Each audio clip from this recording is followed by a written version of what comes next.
اعوذ باللہ من الشیطان اللعین الرجیم بسم اللہ الرحمن الرحیم الحمد للہ وکفا وسلام علی عبادہ الذین اصطفی.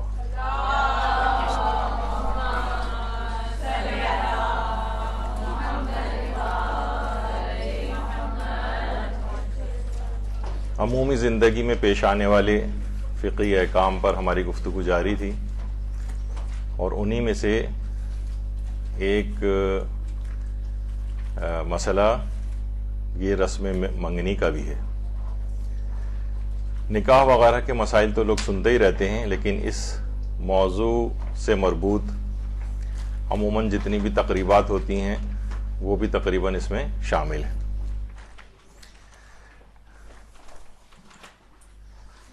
دیکھیے، اس کو ہمارے ہاں تو منگنی کہا جاتا ہے یا رسم امام ضامن کہا جاتا ہے، لیکن فارسی میں اس کو نامزدی کہتے ہیں اور عربی میں اس کو خطبہ کہتے ہیں. اور جس سے منگنی ہوتی ہے، چاہے وہ مرد ہو یا عورت، اس کے لیے مذکر اور مؤنث دونوں کے لیے ایک ہی لفظ ہے، منگیتر یا فیانسے جو انگریزی میں کہتے ہیں. لیکن میرے خیال آواز بہت تیز ہو رہی ہے، نیچے جا کے کہتے ہیں کہ آواز بہت تیز ہے، اسے تھوڑا کم کریں، گونج رہی ہے. تو اس کو کہا جاتا ہے خطبہ. اور لیکن عربی زبان میں جو منگیتر ہے، مرد ہوتا ہے، اسے خاطب کہتے ہیں، اور اگر لڑکی ہے تو اس کو مخطوبتن یا مخطوبہ کہتے ہیں. تو اس لحاظ سے یہ ایک حکم ہے، ایک چیز ہے اس کے اندر. حکم اس کے اندر یہ ہے، ایک تو دیکھیے، ہاں پہلے یہ بات بیان ہو جائے کہ جو یہ امام ضامن کی رسم کے طور پر ہمارے یہاں ہے، اس کے اندر بھی ایک مسئلہ آتا ہے کہ یہ اس کے اندر کچھ پیسے وغیرہ ہوتے ہیں امام ضامن جو باندھا جاتا ہے. تو ان پیسوں کا لوگ بعد میں پوچھتے ہیں کہ کیا کیا جائے. تو بس یہ ایک ضمناً بیچ میں آ گئی ذکر، تو بات بیان ہو جائے کہ اس میں جو پیسے وغیرہ باندھے جاتے ہیں، تو اگر کسی معاشرے میں یہ رائج ہے کہ اس کو صدقہ کیا جاتا ہے تو اس کو صدقہ کیا جائے گا. اور اگر کسی معاشرے کے اندر یہ رائج ہے کہ اس میں نیاز دلوا کر اور مٹھائی وغیرہ جو ہے کھا لی جائے، لوگ اس کو نیاز دلوا کے تناول کر لیں، تو پھر اسی مد میں استعمال ہوگا. یعنی جس نیت سے اس پیسے رکھنے والے نے اس میں ڈالے ہیں وہی والی نیت شمار ہوگی. تو اگر کچھ پتہ نہیں ہے کہ کس نیت سے، عام طور پہ لوگ مسافر گھر میں کہیں کسی دوسرے وطن جا رہے ہوتے ہیں، حج پہ جا رہے ہیں، لوگ آتے ہیں، امام ضامن باندھ جاتے ہیں، تو پھر معاشرے کے اندر جو رائج نیت ہے وہ جو ہے وہ معیار بنے گی. اچھا، اب یہ ہے کہ منگنی کی شرعی حیثیت کیا ہے. منگنی کی شرعی حیثیت تو دیکھیے، منگنی کی شرعی حیثیت ویسے تو دیکھا جائے نکاح کی طرح کا تو کوئی یہ مسئلہ نہیں ہے. البتہ بعض معاشرے ایسے ہیں جن میں منگنی کی بہت ہی زیادہ حیثیت ہے. خود ایرانی معاشرے کے اندر بھی اگر کسی کی کوئی منگنی اس طرح سے ہو جائے تو تقریباً ایسے ہی سمجھا جاتا ہے کہ جیسے یہ اس کا نکاح ہو گیا ہے. لیکن اصلاً تو نکاح نہیں ہوتا. لیکن ویسے اگر دیکھا جائے تو شریعت میں یہ کسی نے کہا نہیں نیچے جا کے کہ آواز تیز ہو رہی ہے جی. تو منگنی کی شرعی حیثیت ویسے تو دیکھا جائے کچھ نہیں ہے، لیکن یہ کہ اس کے ضمن کے اندر بہت ساری چیزیں ایسی آتی ہیں کہ جس کے اوپر شرعی احکام لاگو ہوتے ہیں. اچھا دیکھیے، ویسے اگر دیکھا جائے تو جو منگنی ہے یہ نکاح کا ایک وعدہ ہے. منگنی نکاح کا ایک وعدہ شمار ہوتی ہے. اچھا، اب وعدہ جو ہے ویسے تو دیکھا جائے یہاں پر امریکہ کے اندر بھی ایک K1 ویزا کہلاتا ہے، جس میں منگیتر کو بھی جو ہے امریکہ بلوایا جا سکتا ہے. 90 ڈیز کا کوئی جو ہے وہ ویزا ہوتا ہے. اس 90 دنوں کے اندر اندر وہ امریکہ آ جائے گی، جس سے وہاں شادی ہونی ہوتی ہے. تو بہرحال دیکھا جائے تو منگنی جو ہے وہ ایک نکاح کا وعدہ ہے. اور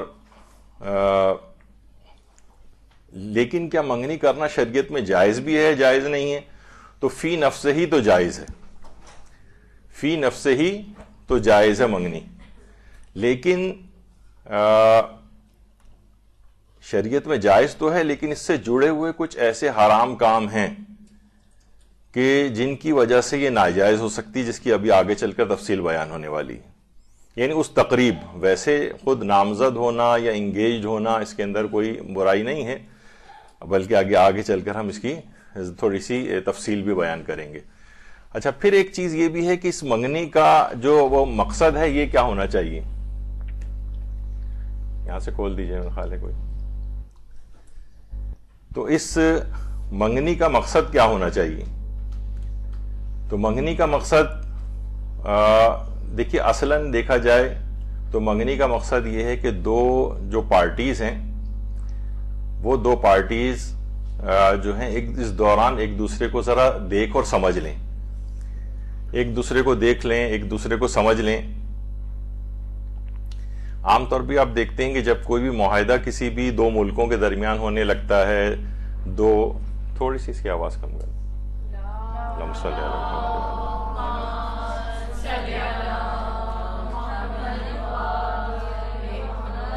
تو دو ملکوں کے درمیان اگر کوئی معاہدہ ہونے لگتا ہے، دو اداروں کے درمیان کوئی معاہدہ ہونے لگتا ہے، تو اس میں کیا ہوتا ہے کہ ایسا نہیں ہوتا کہ بس فوراً ہی معاہدہ ہو جائے اور ایک پہلے ہی دن ہی سارے دستخط ہو جائیں. دونوں پارٹیز کیا کرتی ہیں، دونوں پارٹیز آپس میں ملتی ہیں، دونوں پارٹیز جو ہیں وہ ایک دوسرے سے ملاقاتیں کرتی ہیں، ایک دوسرے سے ملتی ہیں. ملکوں کے درمیان بھی جو معاہدے ہوتے ہیں اور پھر سربراہ مملکت وغیرہ وہاں پر آتے ہیں اور آپس میں جو ہے وہ لوگ بیٹھ کے معاہدہ کرتے ہیں. تو اس سے پہلے مختلف پارٹیز جو ہیں وہ آپس میں دونوں پارٹیز مل چکی ہوتی ہیں اور پھر فائنل. تو اس طرح سے یہ والا ابھی بھی جو منگنی کا جو پیریڈ ہے اس کے اندر دیکھا جائے تو اس کے اندر ہوتا یہ ہے کہ دونوں ایک دوسرے کو ذرا خاندان ملیں، آپس میں کچھ ملاقاتیں ہو جائیں. تو یہ نہیں کہ بس اب نکاح جیسا ہی ہو گیا ہے. اس میں اگر کوئی ایسی بات درمیان میں بھی آپ کو پتہ چلتی ہے تو اس جو بھی آپ جو طے پایا ہے یہ ٹوٹ بھی سکتا ہے اگر کوئی ایسی خراب بات پتہ چل جائے. لیکن اس میں خرافاتی یا کچھ ایسی فضول باتیں کے اوپر منگنی نہیں توڑنی چاہیے، وہ بھی آگے چل کر ہم ذکر کریں گے. لیکن اصلاً یہ ہے کہ اس کا مقصد یہ ہے کہ ذرا دونوں پارٹیز ایک دوسرے کو دیکھ بھالنے کا ٹائم مل جائے، نکاح سے پہلے کوئی ایسی بات ہو تو وہ پتہ چل جائے. اس لحاظ سے اگر دیکھا جائے تو منگنی ایک اچھی چیز ہے، بشرطے اس میں جو موجود حرام کام ہے اس نے اس کو تھوڑا سا شرعی اعتبار سے ذرا مشکل بنا دیا ہے. دیکھیے ویسے کہا جاتا ہے کہ منگنی خفیہ ہونی چاہیے اور نکاح جو ہے وہ آشکار اور علانیہ ہونا چاہیے. منگنی خفیہ ہو اور نکاح جو ہے وہ آشکار ہو. اور ہمارے برادران اہل سنت کے ہاں ایک روایت ہے رسول اللہ صلی اللہ علیہ وآلہ وسلم سے،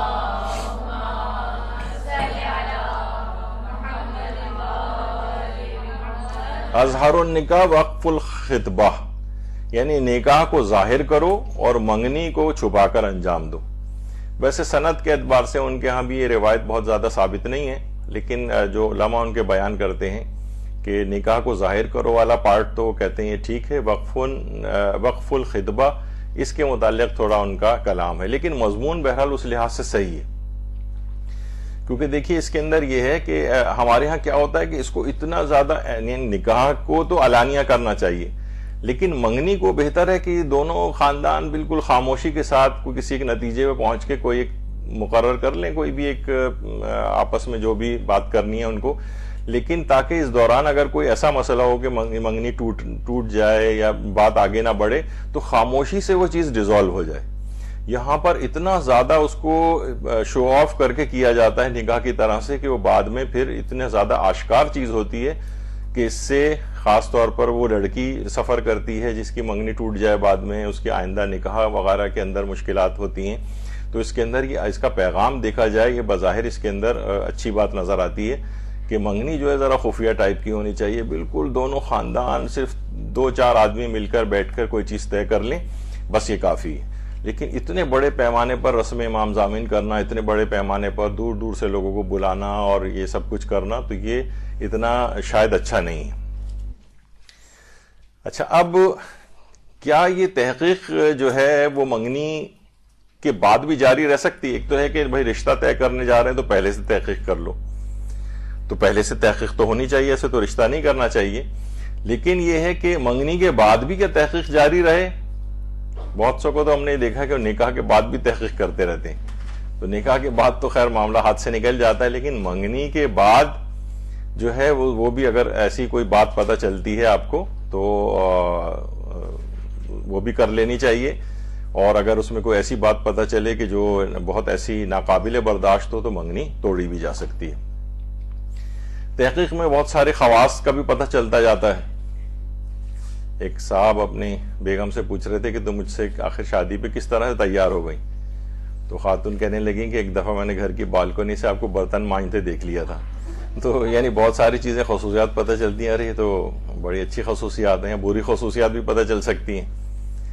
ویسے تو خواتین جو ہے عام طور پر بکرا منڈی نہیں جاتی ہیں بکرے وغیرہ خریدنے, لیکن ایک خاتون ایک دفعہ پہنچ گئی تھی تو انہوں نے اپنے اسٹائل سے کہا کہ کوئی بہت خوبصورت سا ہینڈسم سا بکرا دکھائیے جو ٹکر بھی نہ مارتا ہو.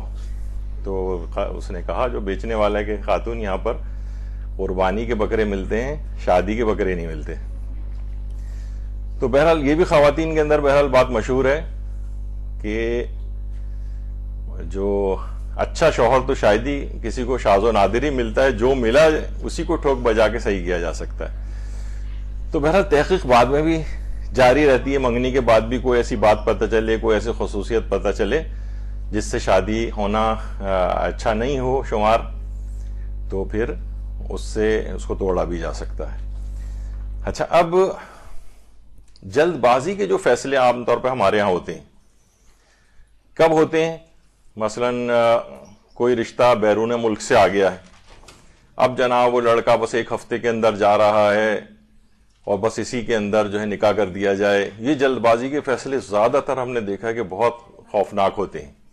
یا کوئی بہت اچھا کوئی مالدار رشتہ آ گیا, اب وہ سوچتے ہیں کہیں ایسا نہ ہو کہ ڈیلے کرنے سے ہاتھ سے نکل جائے. تو جلد بازی کے لیے کبھی بھی فیصلہ نہیں کرنا چاہیے. اور یہ جو کہا جاتا ہے کہ چٹ منگنی اور پٹ بیا, فوراً بس ایک ہفتے کے اندر ہی ہر چیز طے پا گئی ہو گئی, اس کے ہم نے بہت نقصانات دیکھے. جب بھی کہا جاتا ہے کہ چٹ منگنی پٹ بیا اور کھٹ طلاق, یہ بھی تیسرا اس میں اضافہ ہو جاتا ہے بعض اوقات, تو یہ بہت مشکلات کے اندر گرفتار ہو جاتے ہیں لوگ. تو اس میں احتیاط کرنی چاہیے. جب ایک چیز کہی جاتی ہے کہ شادی میں جلدی کرنی چاہیے لیکن انتخاب میں دیر کرنی چاہیے, یعنی شادی کو عمر میں جلدی کریں. یعنی عام طور پر جو علماء نے اس مسئلے پہ کام کیا ہے وہ یہ کہتے ہیں کہ مثلا لڑکا ہے 18 سے 20 سال کی عمر میں اس کی شادی ہو جانی چاہیے میکسیمم, اور لڑکی جو ہے وہ 14 سے 16 سال کے درمیان اس کی ہو جانی چاہیے.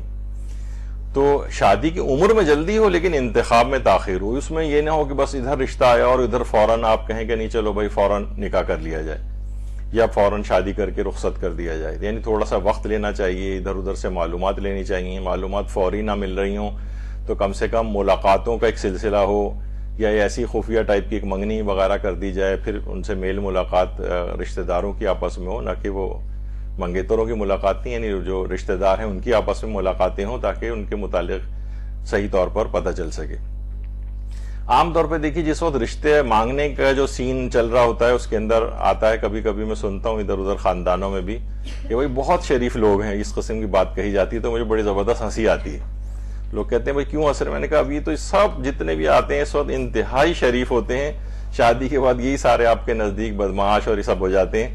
تو ابھی کی جو یہ چیز ہے اس وقت تو ہر آدمی بہت ہی خوش اخلاق, اور جب رشتے مانگنے آتے ہیں تو اس وقت تو بنا ہوا ہوتا ہے. منگنی کے وقت یا نکاح جب تک شادی نہیں ہو جاتی اس کے بعد پھر برائیاں کھلنی شروع ہوتی ہیں. تو دیکھیے منگنی کا اس لحاظ سے تو فائدہ ہے کہ اس میں آپ کو بہت ساری ایسی چیزیں پتہ چل سکتی ہیں, اور فائنل ایک نتیجے تک پہنچنے سے پہلے آپ کو کچھ وقت مل جاتا ہے جس میں آپ اپنی تحقیق کو مزید بھی آگے بڑھا سکتے ہیں. تو یہ تو اس کا فائدہ ہے. لیکن لوگ یہ کہتے ہیں کہ بھائی منگنی زیادہ بہتر ہے یا نکاح زیادہ بہتر ہے. تو دیکھیے نکاح اگر ہو اور فوراً آپ نکاح کر دیں تو بعد میں آپ کے ہاتھ سے نا بہت سارے آپشنز نکل جاتے ہیں.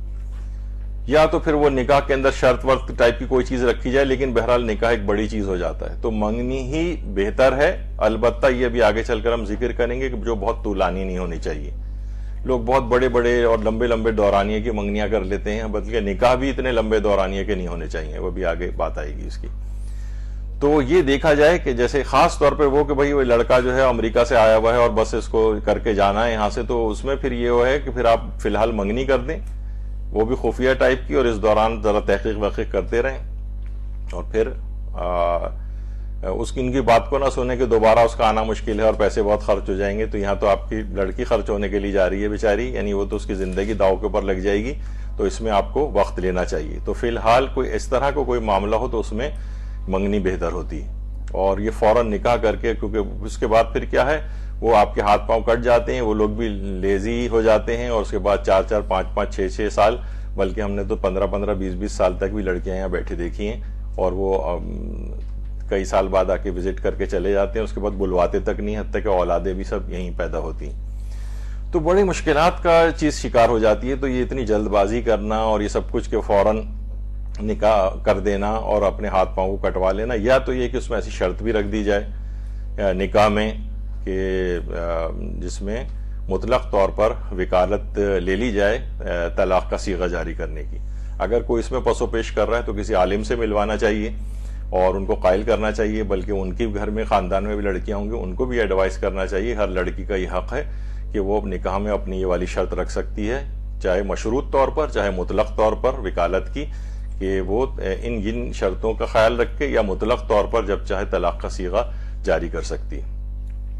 وہ اس کے اوپر الگ کبھی انشاءاللہ گفتگو ہوگی، بلکہ ایک کسی اس کے اندر تھوڑی سی تفصیل سے گفتگو ہو بھی چکی ہے ہماری۔ تو یہ کنڈیشن کے اوپر ڈیپینڈ کرتا ہے کہ کب منگنی ہے اور کب نکاح کرنا جو ہے وہ زیادہ بہتر ہے، تو اس کو ذرا سمجھدار والدین دیکھیں۔ منگنی کے نقصانات بھی ہیں۔ منگنی کے نقصانات بہت سارے، اس کے اندر ایسے حرام پہلو اس کے اندر آ جاتے ہیں جو ابھی آگے چل کر ذکر ہوں گے، تو اس کے کچھ نقصانات بھی ہیں۔ اچھا، منگنی کو طول دینے کے بھی نقصانات ہیں۔ منگنی کو جتنا بھی زیادہ طول دیا جائے گا اور وہ فضول قسم کے بہانوں کی وجہ سے، تو اس میں کیا ہوتا ہے کہ وہ ظاہر ہے کہ فرسٹریشن کا شکار ہوتے ہیں، دونوں شادی کرنا چاہتے ہیں، زندگی کو آگے بڑھانا چاہتے ہیں، یا والدین اپنے بہت سارے خود ساختہ پیمانوں سے ان کی جو ہے نا وہ شادی میں ڈیلے کرتے رہتے ہیں، یا اگر نکاح بھی ہو گیا ہے تو رخصتی میں ڈیلے کرتے رہتے ہیں۔ تو اس کے بہت طول دینے کے نقصانات ہوتے ہیں، اس کے وہ ممکنہ طور پہ بہت سارے حرام کاموں کے اندر انوالو ہو جاتے ہیں، اور ایک بہت غیر شرعی یہ اسلام نے اس میں اپنے تقوی کو بچانے کا ذریعہ قرار دیا تھا، یہاں پر اس کو تقوی کو ملیا میٹ کرنے کا ذریعہ جو ہے یہ منگنی بن جاتی ہے۔ اچھا، منگنی اور نکاح لمبا چلنے کے ہمیشہ نقصانات ہوتے ہیں، ہمیشہ نقصانات ہیں۔ یا تو دیکھیے بعض اوقات کیا ہوتے ہیں کہ جناب جتنی بھی طویل منگنیاں ہیں نا، یہ عموماً حاسدین کے حسد کا شکار ہو جاتی ہیں، اور یہ اکثر و بیشتر دیکھنے میں آتا ہے کہ یہ اپنے فائنل نکاح تک پہنچنے سے پہلے ختم ہو جاتی ہیں۔ جتنی طویل چلائیں گے غلط فہمیاں بڑھتی چلی جائیں گی، آپس میں جو ہے وہ چھوٹی چھوٹی باتوں کو پکڑ کے جو ہے نا کوئی بیس بنایا جائے گا، اس کے اندر کچھ بے جا توقعات اس کے اندر کی جائیں گی، اور یہاں تک کہ وہ منگنی اینڈ ہو جاتی ہے۔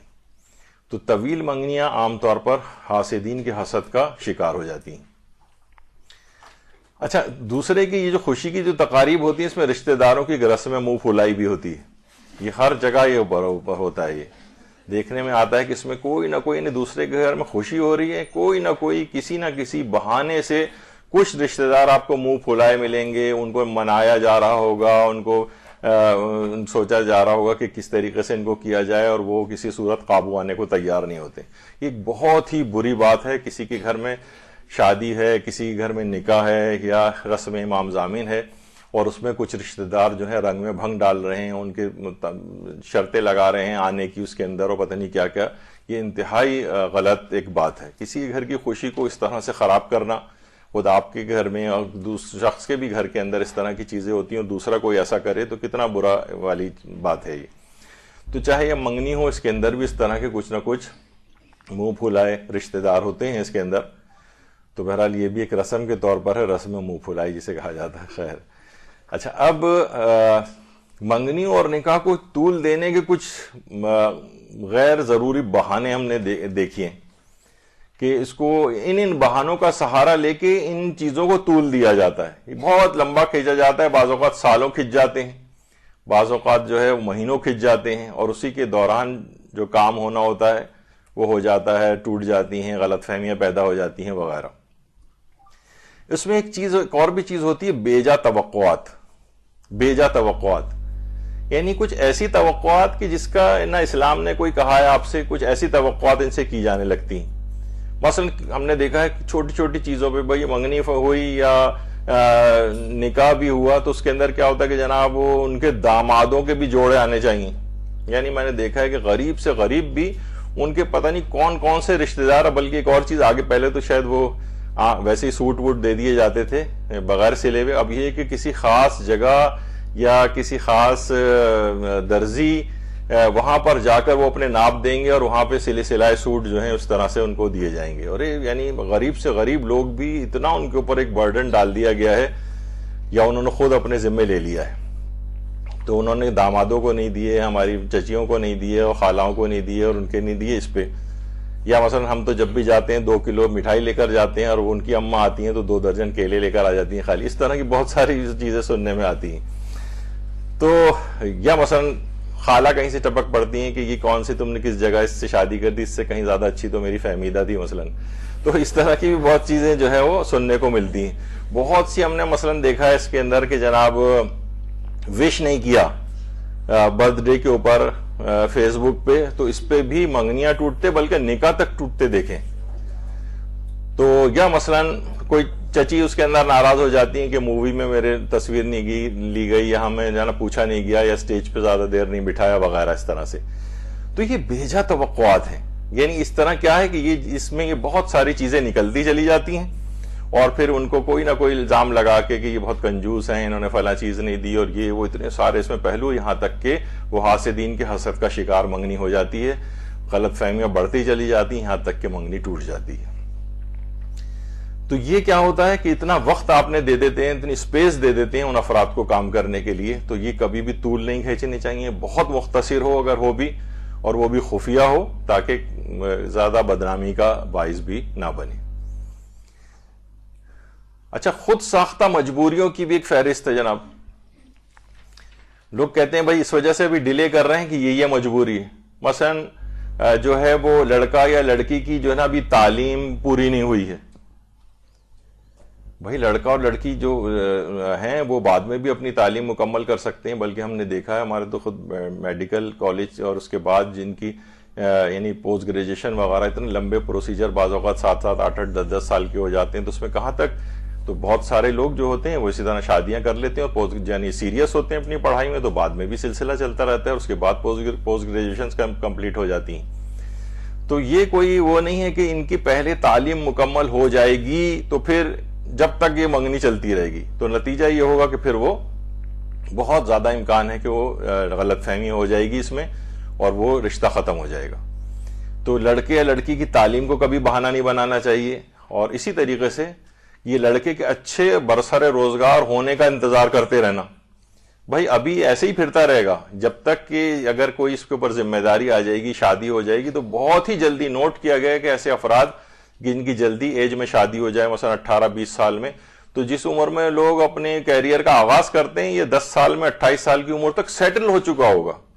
یعنی اس کے اوپر ایک ذمہ داری آ جاتی ہے، وہ خود بھی دماغی طور پر ایک طرف ہو جاتا ہے، اور وہ زیادہ جلدی سیٹل ہو جاتا ہے۔ تو برسر روزگار ہونے کا انتظار کرتے رہیں، یا اچھی جاب لگ جائے تو انتظار کرتے رہیں، یہ ایک ایسی بیجا توقعات ہیں، یہ اس کو طول کھینچنے کے لیے جو بہانے ہیں جس سے نقصان ہوتا ہے۔ اسی طریقے سے مثلا ابھی لڑکا مکان لے لے پہلے اپنا، اچھا والا والدین کے ساتھ رہ رہا ہے لیکن نہیں، پہلے مکان لے لے، بھائی بعد میں بھی لے سکتا ہے، فیملی بڑھے گی، خود ہی لے کر جائے گا اپنے، یعنی اگر گنجائش ہوگی اس کے پاس، یا پہلے گاڑی خرید لے، اور انتظار کر رہے ہیں کب تک وہ، جب تک پیسے جمع کر کے اس تک پہنچتا ہے تو گاڑی مزید مہنگی ہو جاتی ہے۔ تو یہ سلسلہ ایک آگے چلتا جاتا ہے۔ اسی طریقے سے مثلا پہلے زیورات تو بھی جمع ہو جائیں، تو جہیز جمع ہو جائے، تو بری کی تیاری کے لیے بھی وقت چاہیے۔ کیا ہے کہ اس سے یہ تمام چیزیں ایڈ اپ ہوتی چلی جاتی ہیں، یہ بے جا اس کے اندر خرچوں کے اندر اپنے آپ کو ڈالنا، ان کی تیاریوں کے وقت لینا، یہ نقصانات کا باعث بنتا ہے۔ اسی طرح سے مثلا رسومات کی ادائیگی کے لیے جو ہے وہ بھی پیسوں کا انتظام ہو جائے، اس کے لیے وقت لیا جاتا ہے کہ بھائی ظاہر معلوم ہے کہ ہال کے اندر ہوگی، لان کے اندر ہوگی، اتنا کھلانا ہوگا، اتنے لاکھوں روپے کا خرچہ سامنے آ جاتا ہے، تو ہر ایک کے پاس تو ہر وقت اتنے موجود نہیں ہوتے، تو ان کو کچھ وقت چاہیے ہوتا ہے. تو یہ خود ساختہ ایسی چیزیں جس سے ڈیلے ہوتی ہیں چیزیں، اور پھر اس سے نقصان ہوتا ہے. یا مناسب موسمی کا آپ انتظار کرتے رہتے ہیں، ابھی گرمیاں بہت زیادہ ہیں، ابھی سردیاں پہلے گزر جائیں، ابھی بارشوں کا وقت ہے، ابھی یہ ہے، ابھی وہ ہے. یہ تو ایک یعنی، اور پھر ہمارے ہاں تو آپ کو پتہ ہے کہ ایام ازا کتنے دن چلتے ہیں، پھر یہ ایام فاطمیہ، ایام محسنیہ وغیرہ، اور پھر اتنا وقت نہیں ہوتا. تو اس میں اگر آپ اتنے 6 مہینے آگے بڑھاتے جائیں گے چیزوں کو، کبھی موسموں کی وجہ سے، کبھی ایام کی وجہ سے، تو یہ کیا ہوتا ہے، یعنی ان کا تو احترام ضروری ہے، لیکن اس میں بہت زیادہ وقت کھینچتا چلا جاتا ہے. تو مناسب موسم کا انتظار کرتے رہنا، اس میں بہت وقت ضائع ہوتا ہے. یا غیر ملکی رشتہ داروں کی وطن آمد کا انتظار کہ جناب ابھی تو نہیں، وہ تو دسمبر، ابھی جنوری چل رہا ہے، وہ جو ہے انہوں نے کہا نہیں میں تو ضرور شادی اٹینڈ کروں گی، اور وہ ان کا آنا ہے دسمبر میں. اب جناب یہ کھینچ کھانچ کے اتنا، وہ ظاہر ہے لڑکے لڑکی خود سے تو اس طرح نہیں کر سکتے، نہ ان کا اس طور پہ منہ پڑتا ہے کہنے کے لیے، لیکن یہ گھر والوں کو سوچنا چاہیے کہ اتنی لمبی لمبی یہ ان فلاں رشتہ داروں کی آمد میں، یہاں تک کہ اگر کوئی انتقال بھی اگر کسی کو ہو گیا ہے تو اتنی دیر تک ان کو انتظار کرانا، میت کو تدفین میں بعض اوقات اگلے دنوں تک کے اندر بات چلی جاتی. اور یہ بات بہت ناپسندیدہ سمجھی گئی ہے کہ کسی کے انتظار میں میت کو دفنانے میں ڈیلے کیا جائے. دفنا دیں، اس کے بعد قبر پہ آ جاؤ، کچھ اس کی کیا ہے. اب تو بلکہ لائیو اگر ویسے دیکھنا ہی ہے ان کا چہرہ بھی، تو اب تو لائیو بھی دکھایا جا سکتا ہے. تو بہرحال انٹرنیٹ کے تھرو. تو یہ غیر ملکی جو رشتہ دار ہیں، یعنی جو غیر ملکوں کے اندر رہائش پذیر ہیں، ان کی آمد کے انتظار میں ڈیلے کرتے رہنا، یہ بہت خطرناک ایک چیز ہے.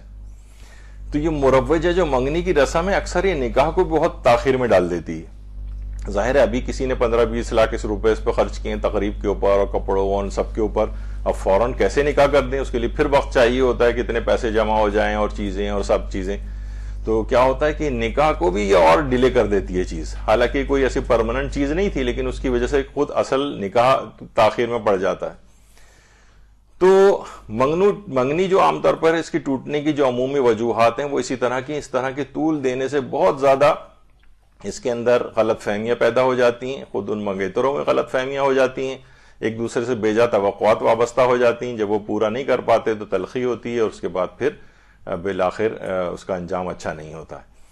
تو اسی لحاظ سے منگنی کے کچھ اس لحاظ سے مفاسد بھی ہیں. مفاسد یعنی اس کی کچھ خرابیاں ہیں، کچھ تو خود تقریب نکاح کے لحاظ سے خرابیاں ہیں، پھر کچھ منگیتروں کے اعتبار سے اس کے اندر خرابیاں پیدا ہو جاتی ہیں کہ اصلاً یہ کوئی اسلامی رشتہ تو ہے نہیں، یہ تو ایک بالکل ایک نامحرموں والا رشتہ ہے. اچھا، اسی طرح سے ایک چیز اور بھی ہے، وہ ہے بچپن کی منگنی. یہ بالکل نہیں کرنی چاہیے. والدین کی اپنی خواہش ضرور ہوتی ہے، بچپن میں منگنی کر دی اور سب کچھ. تو دیکھیے یہ اس سے بھی کیا ہوتا ہے کہ ان لوگوں کے کوئی ضروری نہیں کہ یہ لوگ آگے چل کر ان کے خیالات بھی آپس میں ملیں، تو انہی میں سے کوئی نہ کوئی ایک منع کر دیتا ہے. یہ خاندانوں میں تعلقات اس وقت اچھے تھے، بعد میں اچھے نہیں رہے، تو پھر ان بچوں کا دماغ میں ایک مائنڈ بن چکا ہوتا ہے ایک دوسرے کے لیے، پھر ان کے لیے ایک دکھ کی اور تکلیف کی بات ہوتی ہے کہ مینٹلی جو قریب آ گئے ہیں، اور اس کے بعد والدین کی اپنے آپس میں لڑائیوں کی، رشتہ داروں کی وجہ سے ان کی ٹوٹ جائے. تو یہ کسی بھی صورت مناسب نہیں ہے کہ بچپن میں اس طرح، تک اشاروں کنایوں میں بھی یہ والی گفتگو نہیں ہونی چاہیے کہ اس کا اس سے کریں گے اور بچوں کے دماغ میں کوئی اس طرح کی بات آئے. تو بچپن میں نکاح کرنے کے حوالے سے تو چلیں وہ شریعت کے اندر لوگ اس کی لے آتے ہیں مثال کے باپ اگر مصلحت سمجھے تو وہ اپنی نابالغ بچی کا بھی نکاح کر سکتا ہے، یا نابالغ بچے کا بھی، وہ پھر لیکن بعد میں بلوغ کے بعد ان کو اختیار ہوتا ہے. اس میں کچھ شرطیں بھی ہیں کہ بہرحال وہ اس نکاح کو جاری رکھیں، اس کو ختم کر دیں. تو وہ پھر بہت سارے مفاسد ہوتے ہیں. تو نہ تو بچپنوں کے ایسے کوئی نکاح ہونے چاہیے، ویسے مشورتاً کہہ رہا ہوں، شرعی طور پر تو اپنی جگہ پر ہیں سارے مسائل، اور لیکن بچپن کی منگنیاں جو ہیں یہ فیزیبل نہیں ہیں. تو اس کے بھی بہت نقصانات دیکھنے میں آتے ہیں. نابالغ کی منگنی یا نکاح یہ تو آپ نے بھی سن لیا کہ مناسب نہیں ہے. اچھا، منگنی سے پہلے کیا دیکھنے کی اجازت ہے؟ تو ہم پچھلی دفعہ ہم بیان کر چکے کہ منگنی سے پہلے جس سے انسان شادی کرنا چاہ رہا ہے 4 شرطیں ذکر ہوئی تھیں کہ کوئی بری نگاہ نہ ہو، دیکھنے سے کوئی فائدہ ملے، یعنی کوئی وہ عیب پتہ چلنے کا امکان ہو، اور احتیاط واجب کی بنا پر بہت سی لڑکیوں کو اس طرح سے نہیں دیکھ سکتے، ان کا پردہ اتار کر دیکھتے وقت امکان ہو کہ اس سے شادی ممکن ہے، وہ ساری شرطیں، اور پھر دیکھنے کی اس سے پہلے اجازت تھی.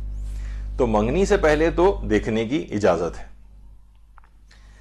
اچھا اب منگیتر کو کس قدر دیکھا جا سکتا ہے؟ تو وہ پہلے کی اجازت تھی, اب تو یعنی مثلا منگنی ہو گئی ہے تو منگیتر, دیکھیے منگیتر کو دیکھنا عام طور پر خواتین یا لڑکیوں کے لیے کہا جاتا ہے کہ ان کو کوئی اور شوق ہو یا نہ ہو, اپنی سہیلی کا منگیتر دیکھنے کا ضرور شوق ہوتا ہے, تو وہ تو ایک الگ ایک پہلو ہے. لیکن خود منگیتر کو دیکھنا یہ بالکل ایسے ہی جیسے بالکل ایک عام نامحرم, بلکہ ایک عام نامحرم سے بھی زیادہ خطرناک ہے.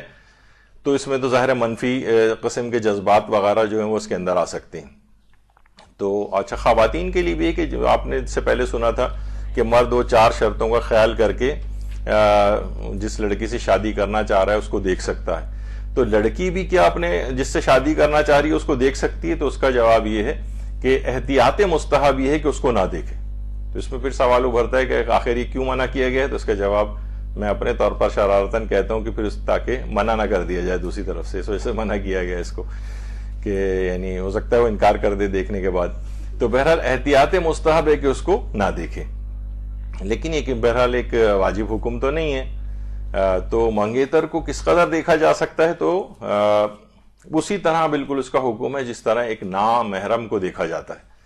بس جتنا شریعت کے اندر ایک نامحرم کو دیکھنے کی اجازت ہے اس سے زیادہ اجازت نہیں ہے, اور وہ بھی سب شرائط کے ساتھ ہے.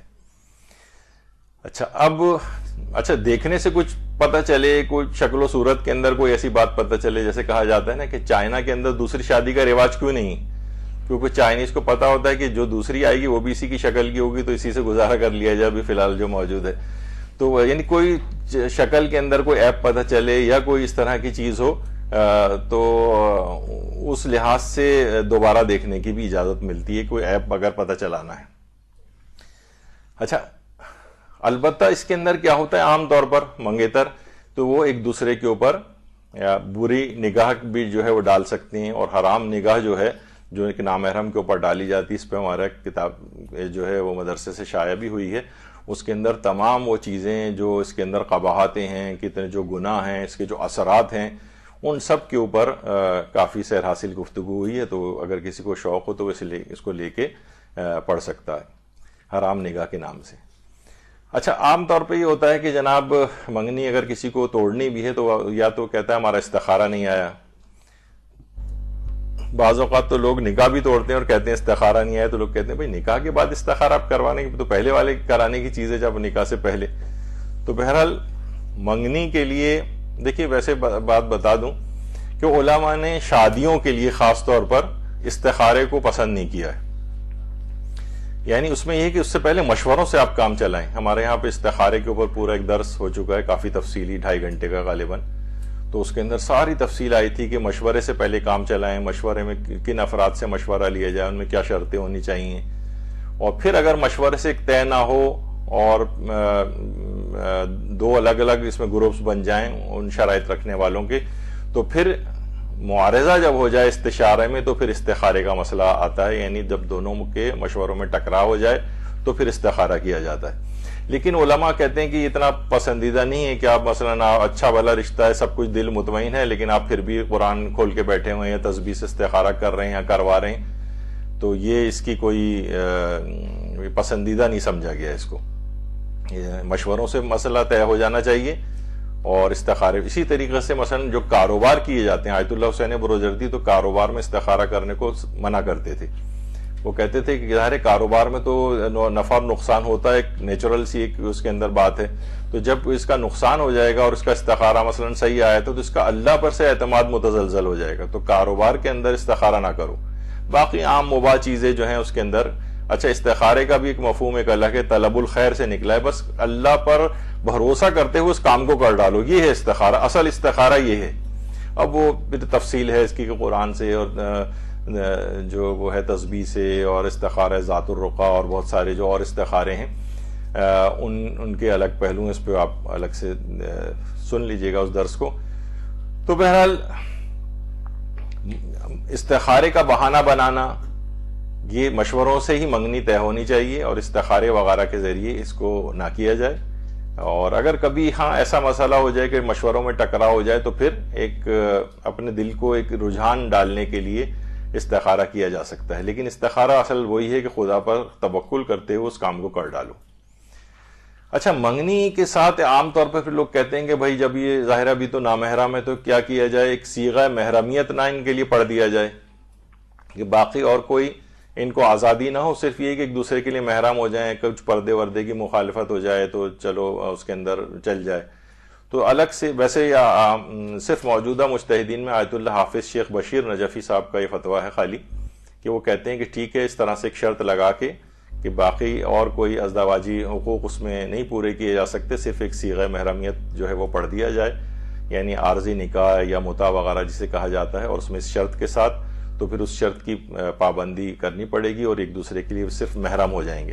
لیکن دیگر مراجع کہتے ہیں اس سے کوئی فرق نہیں، وہ عام طریقے سے اگر عارضی نکاح بھی پڑھا گیا ہے تو حقوق تو ان کے ویسے ہی رہیں گے، کوئی شرط لگا بھی دی گئی تو وہ دونوں بعد میں میوچول انڈرسٹینڈنگ سے شرط کو ختم بھی کر سکتے ہیں اور والدین کو اس کی اطلاع بھی نہ ہو مثلا، یہ بھی جائز ہے۔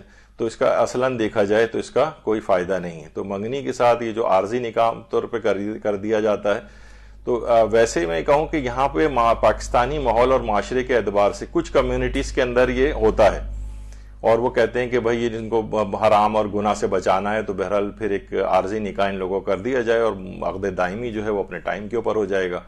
تو اس میں کیا ہوتا ہے کہ پھر ظاہر ہے لیمٹس جو ہے کراس ہوتی ہیں اور بہت سے مسائل اس کے اندر ہو جاتے ہیں، اور پھر بعد میں وہ ختم ہو جائے یا چیز نہ ہو تو پھر ایک وہ لڑکی ذرا بدنام ہو جاتی ہے اور بہت سارے مسائل اس کی اگلی شادی کے اندر پیش آتے ہیں۔ تو یہ یہاں کے ماحول کے اعتبار سے شاید اتنا مناسب نہیں ہے جب تک کہ اتنا آزادی، البتہ کچھ کمیونٹیز ایسی ہیں جہاں یہ والا مسئلہ نہیں ہے تو وہاں وہ اس کو پریکٹس کر لیتے ہیں کہ ٹھیک ہے تاکہ یہ کسی حرام میں مبتلا نہ ہوں۔ اچھا، اب تقریب منگنی میں ہونے والے کون کون سے حرام کام ہوتے ہیں؟ دیکھیے خود جو تقریب منگنی ہے اس میں کتنے حرام کام ہو جاتے ہیں، بلکہ منگنی سے پہلے رسم منگنی اور بعد میں ہونے والے جو فضول اخراجات ہیں یہ اس قدر بے پناہ ہو گئے ہیں۔ کتنے افراد آپ بیٹھ کے کیلکولیشنز کبھی لگائیں کہ وہ ہالز اور لانس کا خرچہ اور پھر کتنے لوگوں کو بلوانا اس کے اندر، یہاں تک کہ اطلاعات آتی ہیں کہ بہت سے غریب بھی فیملیز ہیں اور سب کچھ ہیں، لیکن کیا ہے کہ جناب 500 600 لوگوں کو بلانا ہے، اور خوب کہ فلاں ناراض نہ ہو جائے، فلاں ناراض نہ ہو جائے۔ اس سے کیا ہوتا ہے کہ آپ اپنے آپ کو اتنا زیادہ برڈن میں ڈال لیتے ہیں پیسوں کے اعتبار سے، نکاح اور شادیوں کے اندر ہی 500 600، اور اب تو منگنیوں میں بھی 300 400 لوگ افراد اس کے اندر، اور پھر لوگ ناراض بھی ہو رہے ہیں فلاں۔ تو جو اتنے ناراض ہو رہے ہیں اس کا مطلب وہ مخلص نہیں ہے آپ سے، یا وہ اتنا بے حیا ہو گیا ہے کہ نہیں وہ کہ جناب میرے دامادوں کو بھی بلوائے جائے اور بیٹیوں کو بھی اور ان کے بھی بچوں کو، تو ایک شخص 50 آدمی ساتھ لے کر آ رہا ہے ایک فیملی، یہ تھوڑی ہے کوئی مناسب چیز۔ تو اس میں کیا ہے بے تحاشا اخراجات، پھر سب کے کپڑوں کے اخراجات، پھر وہ جو تقریباً شادی جیسے ہی کپڑے اس کے اندر بنائے جا رہے ہوتے ہیں اور زیورات اور یہ اور وہ، اور اس کے بعد کے جو سلسلے ہیں، تو یہ بہت ہی فضول اخراجات، خاص طور پر مثلا مہنگی جو ہے وہ منگنی کی انگوٹھی۔ میں نے ایک دفعہ پچھلے جو دروس ہوئے تھے اس کے اندر رہبر معظم ایران کے اندر بھی جو بہت ہوتا ہے یہ، اور بہت قیمتی انگوٹھی جو ہے وہ تحائف دلہا دلہن دیتے ہیں۔ تو رہبر معظم کے اپنے بیٹے کی جب شادی ہو رہی تھی تو اپنی ہونے والی بہو کو بلوا کے انہوں نے وہ انگوٹھی، اپنے ہاتھ کی ایک انگوٹھی عقیق کی نکال کے دے دی تھی کہ یہ تو اس قابل نہیں ہے، دینی طالب علم ہے، پیسے بھی ہمارے پاس اتنے نہیں ہیں، تو آپ جو ہیں یہ میری طرف سے لے کے اس کو تحفے میں دے دیں، کیونکہ وہاں پر تحفوں کا تبادلہ اس طرح سے ہوتا ہے۔ لیکن یہاں کیا ہے اتنی مہنگی لاکھوں کی انگوٹھیاں مثلا جو ہے لینا، اور ویسے بھی کہا جاتا ہے نا کہ 3 رنگز جو ہیں وہ بڑی زندگی میں آتی ہیں کسی کی، پہلے تو انگیجمنٹ رنگ ہے، پھر ویڈنگ رنگ ہے، اور اس کے بعد سفر رنگ ہے، یعنی اس کے بعد جو بہرحال 3 قسم کے رنگز ہوتی ہیں۔ تو یہ کیا ہے کہ اب یہ مہنگی اس کے اندر انگوٹھیاں بھی لینا، یعنی یہ سب اسراف کے مختلف طریقے اور پہلو جو ہیں ایجاد کیے گئے ہیں اس میں۔ اور جناب ایک منگنی میں جو ہے وہ لاکھوں روپے جو ہے خرچ، حتیٰ کہ جو متوسط طبقہ ہے غریب بھی ہے تو وہ بھی لاکھوں پہ لاکھوں خرچ کرتا چلا جا رہا ہے۔ اور اب مہنگائی بھی کس قدر زیادہ ہو گئی، اب اسے قرضے لینے پڑتے ہیں، لوگ پتہ نہیں بیسیاں ڈالنے پڑتی ہیں ان کو، کیا کچھ کرنے پڑتے ہیں ہر آدمی تو اس طور پہ، اور جس کے جو پیسے بھی ہیں تو وہ بھی اسراف میں اپنے ضائع کر رہے ہیں غیر ضروری چیز کے اندر، وہ بلکہ اس کو تبذیر بھی کہا جاتا ہے، تبذیر، بلکہ ان المبذرین کانوا من اخوان الشیاطین، ان کو شیطان کا بھائی کہا گیا ہے۔ اسراف کرنے سے بھی زیادہ تبذیر جو ہے کا گناہ ہے، بلا ضرورت خرچ کرنا. ایک ہے ضرورت کے موقع پہ زیادہ خرچ کرنا، وہ اسراف ہے. بلا ضرورت خرچ کرنا تبذیر ہے. مثلا نوٹ کو کوئی پھاڑ دے یا جلا دے، یہ تبذیر ہے. اور ضرورت کے موقع پر زیادہ خرچ کر دیا، یہ مثلا اسراف ہے. تو یہاں پہ بہت سی غیر ضروری رسمیں بھی ہیں. اس کے بعد مہندی اور مانجا اور فلاں اور یہ اور چوتھی اور پتہ نہیں کیا کیا، کتنی ساری اس قسم کی رسمیں جو بالکل یعنی بس ایک پیسوں کے ضیاع کے ایک بہت یعنی ایجادات کی گئی ہیں. یہ تو یہ پیسوں کے لحاظ سے پھر ایسے ایسے وینیو تلاش کیے جاتے ہیں کہ بہت ہی پرشکو، ان کے لاکھوں، حتیٰ کہ خود جو پھولوں وغیرہ کی ہوتی ہے وہ بھی 50 ہزار روپے کے جناب صرف پھول صرف اسٹیج کے اوپر لگائے جا رہے ہیں. اور یہ ایک سلسلہ ہے یعنی اسراف کا.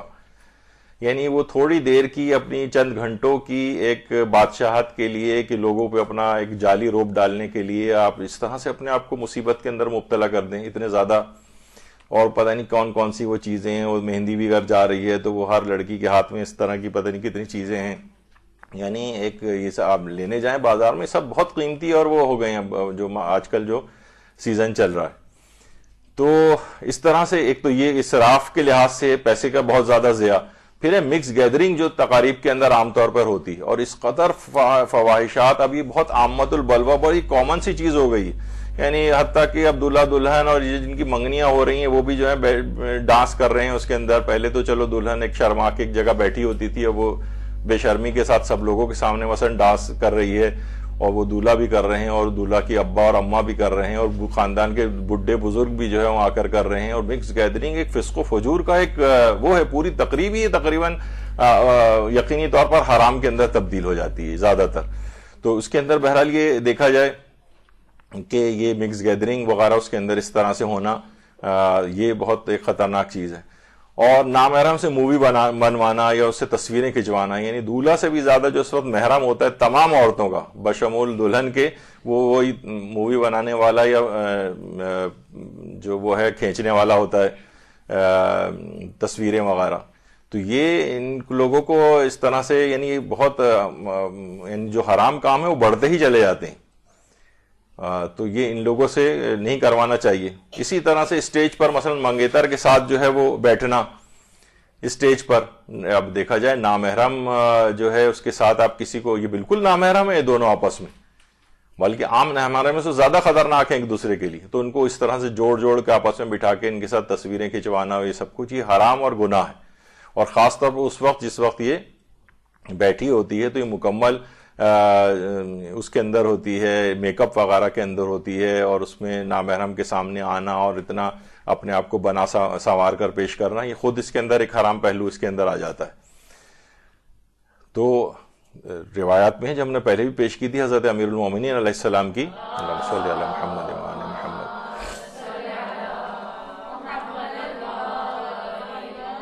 من لا یحضر الفقی میں شیخ صدوق نے لکھی کہ آخری زمانے میں جو قیامت کے قریب کا بدترین زمانہ ہے، ایسی عورتیں ظاہر ہوں گی جو اپنے آپ کو ہر طرح کی آرائش میں مصروف رکھیں گی، عریانیت میں مبتلا ہوں گی، دین سے بے بہرہ ہوں گی، فتنوں میں داخل ہوں گی، خواہشات کی طرف مائل ہوں گی، لذتوں کی طرف راغب ہوں گی، حرام کو حلال کرنے والی ہوں گی، جبکہ وہ جہنم میں ہمیشہ رہنے والی ہوں گی.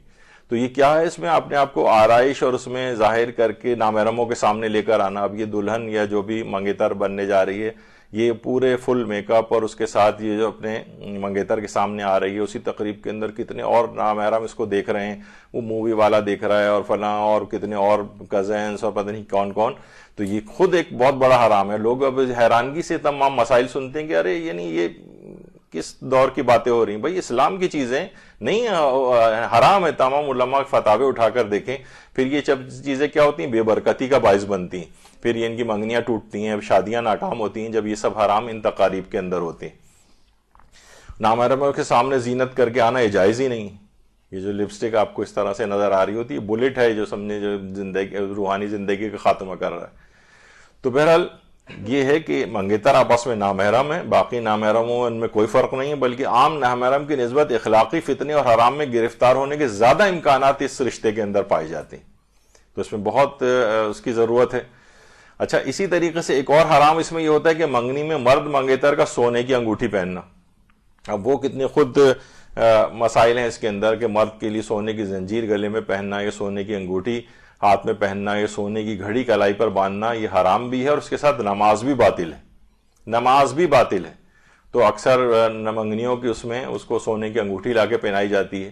تو یہ اگر کہیں اس طرح سے ہو تو پہلے سے بتا دینا چاہیے. کوئی بھی رشتہ دار لے آتے ہیں اور لا کے مثلا سسر صاحب جو اس کے ہاتھ میں پہنا رہے ہوتے ہیں جو ہے لڑکے کے ہاتھ میں سونے کی انگوٹھی وغیرہ, تو وہ پہننا بالکل جائز نہیں ہے, بلکہ ایسے افراد کے لیے کہا جاتا ہے کہ جنت کے زیورات سے محروم ہو جائے گا اگر اس نے سونا پہنا اس طرح سے. اور اگر کوئی مسئلہ نہ جاننے کی وجہ سے سونا پہنتا رہا ہو, سونے کی انگوٹھی وغیرہ, تو نمازوں میں بھی اس نے پہنا ہے. اگر وہ جاہل مقصر ہے تو آغا سیستانی فرماتے ہیں کہ جو نمازیں اگر ان کا ٹائم ابھی باقی ہے تو ان نمازوں کو دوبارہ پڑھے گا, وقت گزر گیا تو ان تمام نمازوں کی قضا کرے گا کہ جو اس نے سونے کی انگوٹھی کے ساتھ پڑھی. اور اگر جاہل قاصر تھا, بیچارے کو پتہ ہی نہیں تھا, ایسی جگہ پہ کہیں تھا جو کہ عام طور پر مشکل ہے کہ ان شہروں کے اندر کوئی جاہل قاصر ہو تو چلیں اس کی نماز کو ٹھیک مانا گیا, لیکن ہم تو یہاں سب جاہل مقصر ہیں, تو یہاں پر عام طور پہ مسئلہ پتہ بھی ہوتا ہے لیکن پھر بھی اس کو پہنا دی جاتی ہے. اچھا, اب ایک اور پھر اس میں حرام یہ ہوتا ہے کہ منگنی میں منگیتر کے ہاتھ میں انگوٹھی پہنانا, یہ خود ایک حرام ہے. انگوٹھی پہنانا یعنی کسی بھی نامحرم کے ہاتھ میں, ظاہر گلفز تو اس نے بھی نہیں پہنے ہوتے, نہ اس نے میں سے کسی نے پہنے ہوتے ہیں, تو وہ ہاتھ کو پکڑ کر ہی اس کی ہاتھ میں انگوٹھی پہناتا ہے. تو یہ خود ایک حرام ہے نامحرم سے اپنے ہاتھ کو لگوانا.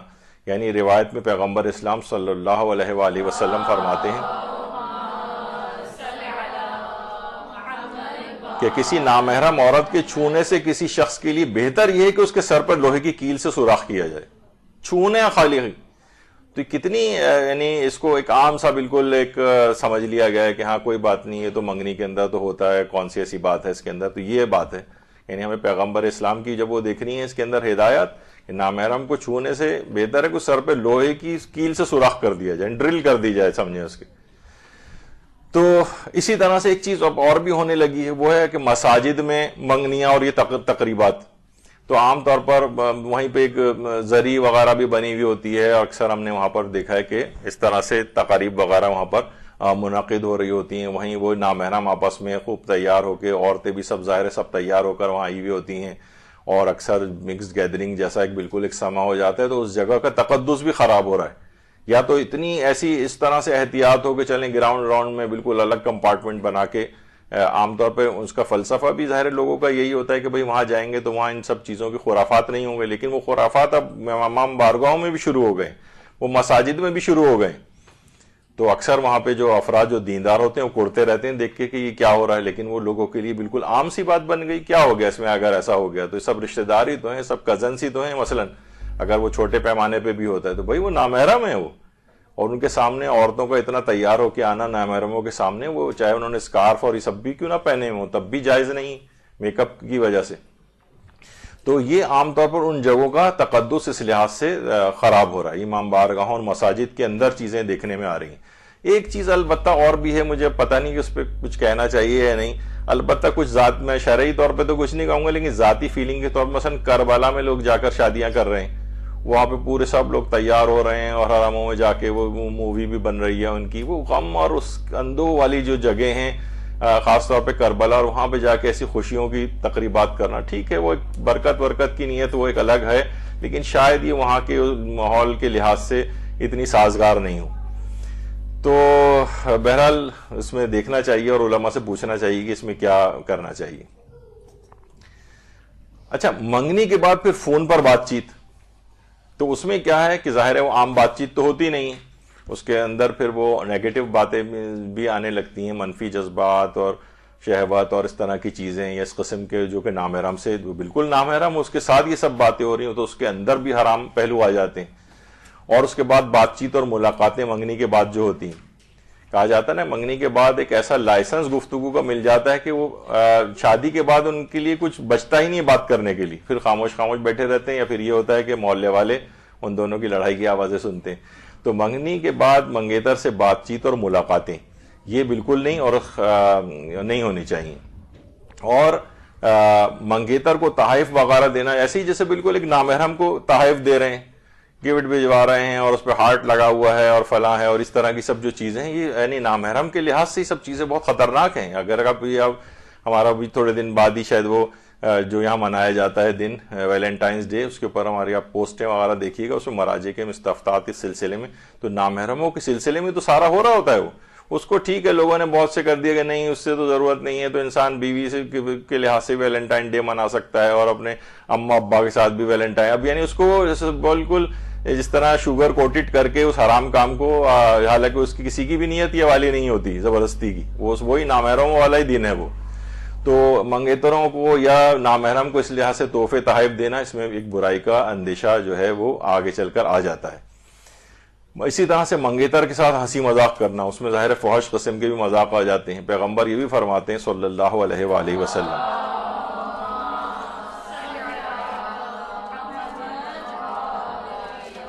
تو اب دیکھیں یہ منگیتر کے اوپر پوری فٹ اترتی کہ جو شخص نامحرم عورت سے مذاق کرتا ہے تو اس کے ہر کلمے کے بدلے میں 1000 سال دوزخ کی آگ میں ڈالا جائے گا۔ جو عورت اپنے آپ کو دوسرے نامحرم مرد کے حوالے کرتی، چاہے وہ منگیتر ہی کیوں نہ ہو کیونکہ وہ بھی نامحرم ہے، یا روابط رکھتی ہے جس میں ہنسی مذاق اور خلاف شرع عمل ہوں، یہ عورت بھی اس مرد کی طرح گناہگار ہے، اسے بھی اسی طرح سے عذاب دیا جائے گا، اور اگر عورت راضی نہیں ہے، مرد زبردستی کر کے اسے مجبور کرے تو دونوں کا گناہ مرد پر ہوگا۔ تو بہرحال یہ سب چیزیں اس میں میوچل انڈرسٹینڈنگ کے ساتھ چل رہی ہوتی ہیں، تو نامحرموں کے ساتھ مذاق، روابط اور یہ سب کچھ، اس کے لیے کتنے حرام پہلو اس کے اندر آ جاتے ہیں۔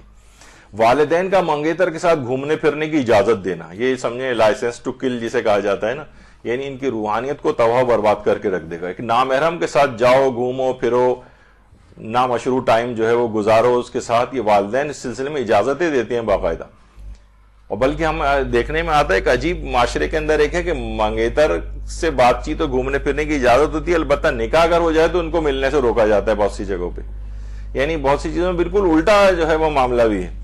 تو والدین کا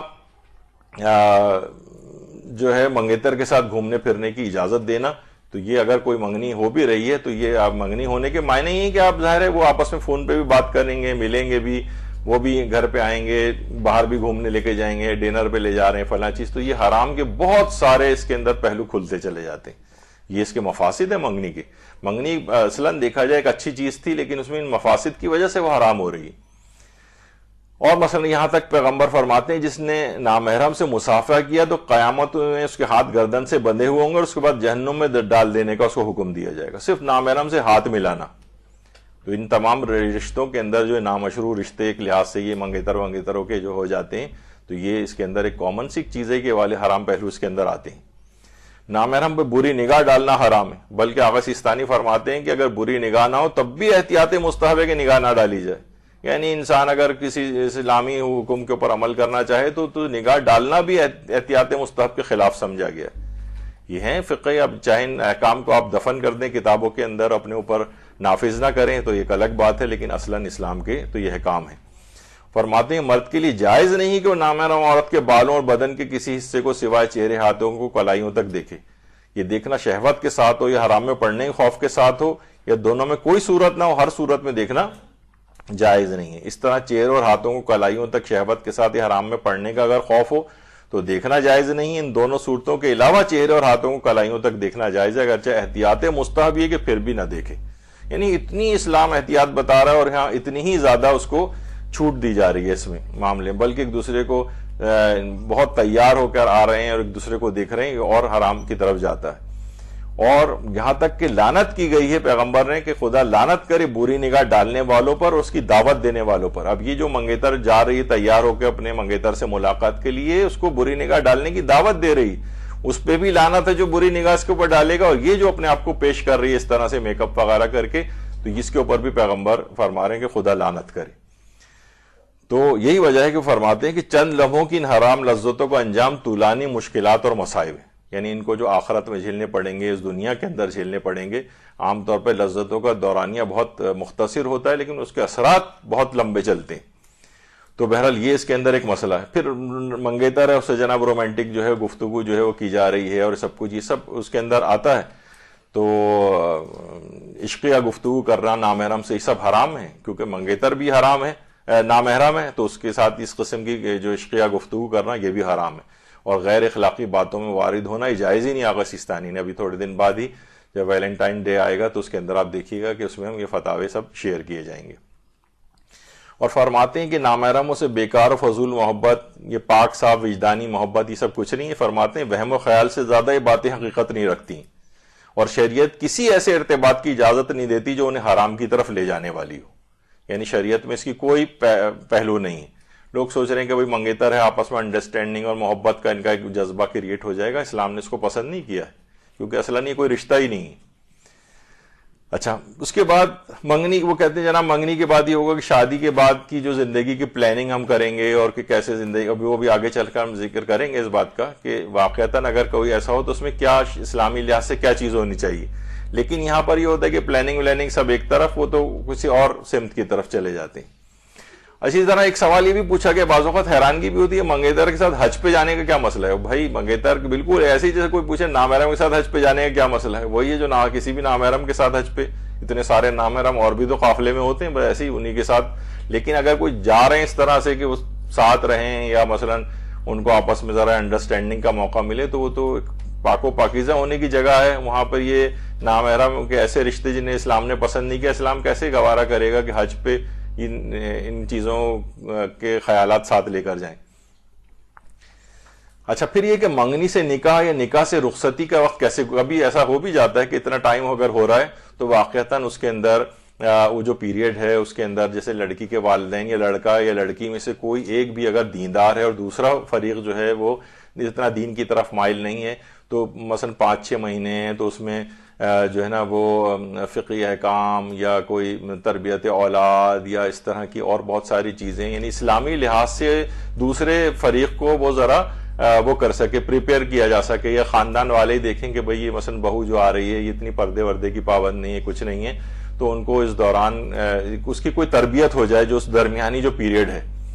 یعنی ایسا نہیں کہ وہ بالکل اس کو جو ہے ایک آزاد طور پر اس پیریڈ کو گزاریں، بلکہ والدین پوری کڑی نگاہ رکھیں اور ان کو اسلامی لحاظ سے کوئی تربیت مہیا کر دیں. یہ بات کی زندگی کے لحاظ سے کچھ یہاں پر تو رائج نہیں ہے، لیکن کچھ نہ کچھ کورسز ہونے چاہیے.